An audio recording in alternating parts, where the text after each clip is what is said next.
RSS അവരുടെ ബൈബിളായിട്ട് കാണുന്നത് bunch of thoughts എന്ന് പറയുന്ന ഗോൾവാൾക്കറുടെ വിചാരധാര എന്ന പുസ്തകമാണ്. ആ പുസ്തകത്തിൽ ഒരേ ഒരു രാഷ്ട്രീയ ഗ്രൂപ്പിനെ കുറിച്ചേ പറഞ്ഞിട്ടുള്ളൂ.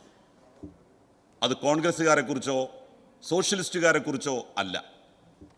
രണ്ട് മതവിഭാഗങ്ങളെക്കുറിച്ച് പറഞ്ഞിട്ടുണ്ട്. ആരാണ് ഇന്ത്യയുടെ ശത്രുക്കൾ? ഹിന്ദുത്വ പൈതൃക സംസ്കാരത്തിൻ്റെ ശത്രുക്കൾ എന്നെണ്ണി പറഞ്ഞപ്പോൾ മുസ്ലിങ്ങളെക്കുറിച്ച് പറഞ്ഞു, ക്രൈസ്തവരെക്കുറിച്ച് പറഞ്ഞു. ഒരു പൊളിറ്റിക്കൽ ഗ്രൂപ്പിനെ കുറിച്ചേ പറഞ്ഞിട്ടുള്ളൂ. ആരെക്കുറിച്ചാണത്? കമ്മ്യൂണിസ്റ്റുകാർ.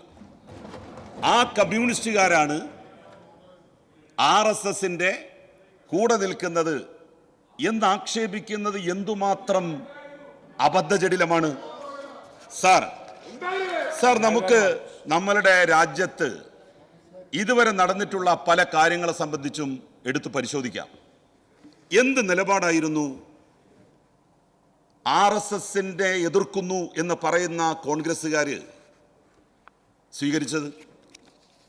21 വയസ്സ് മാത്രം പ്രായമുണ്ടായിരുന്ന കാലത്താണ് PTA റഹീം സാഹിബ് മൊയ്തീൻ പള്ളിയിൽ നിൽക്കുമ്പോൾ അന്ന് ജനസംഘത്തിന് വേണ്ടി ഉത്തരേന്ത്യയിൽ നിന്ന് വന്ന ധാരാസിംഗിൻ്റെ നേതൃത്വത്തിൽ ഒരു സംഘം ഗുസ്തി ചാമ്പ്യന്മാരും കായിക താരങ്ങളുമായിട്ടുള്ള ആളുകൾ മലപ്പുറം ജില്ലാ രൂപീകരണത്തിനെതിരായി ഒരു സമ്മേളനവും പ്രകടനവും നടത്തിയത്. ആ പ്രകടനത്തിൽ കേട്ട മുദ്രാവാക്യം ഇന്നും അദ്ദേഹം ഓർത്തെടുത്ത് എന്നോട് പറഞ്ഞു, ഊപ്പർ ദേഖോ മസ്ജിദ് മസ്ജിദ്, സാമനെ ദേഖോ മസ്ജിദ് മസ്ജിദ്, പീച്ചെ ദേഖോ മസ്ജിദ് മസ്ജിദ്, പൂരെ പൂരെ മസ്ജിദ് മസ്ജിദ്.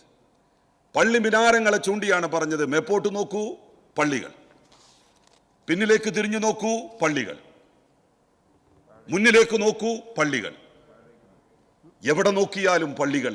അങ്ങനെ പള്ളികളുള്ള ഒരു ജില്ല എന്തിന് എന്ന് ചോദിച്ചുകൊണ്ട് പ്രകടനം നടത്തിയ ജനസംഘത്തിന്റെ കൂടെ നിന്ന് ഇനി എന്തിനൊരു പാകിസ്ഥാൻ എന്ന് ചോദിച്ചവരല്ലേ കോൺഗ്രസ്സുകാർ? മലപ്പുറം ജില്ലാ രൂപീകരണത്തിനെതിരെ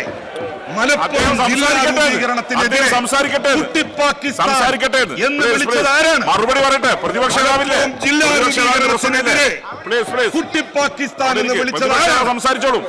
പ്രതിപക്ഷ നേതാവ് സംസാരിച്ചോളും. അദ്ദേഹത്തിന്റെ പ്രസംഗം ഇന്ററപ്റ്റ് ചെയ്ത രീതി ശരിയല്ല. ഇത് ശരിയല്ല. നിങ്ങൾ മറുപടി പറഞ്ഞോ? ഇവിടെ മറുപടി പറയാൻ പ്രതിപക്ഷ നേതാവില്ലേ? പ്രതിപക്ഷ നേതാവ് പറയട്ടെ. പരിശോധിക്കാം. അവിടെ ഇരിക്ക്. പരിശോധിക്കുക. ഇങ്ങനെ വന്നിട്ടല്ല പറയേണ്ടത്. അതിനൊരു ക്രമമുണ്ട്. ഫ്ലോറിനൊരു ക്രമമുണ്ട്. ഇവിടെ വന്നിട്ടല്ല പറയേണ്ടത്. വെളിയിൽ വന്നിട്ടല്ല പറയേണ്ടത്. അതിനൊരു ക്രമമുണ്ട്. നിങ്ങൾ ക്രമമുണ്ടല്ല ഇവിടെ വന്നിട്ട് മുദ്രാവാക്യം വിളിക്കാനല്ല കേട്ടാ.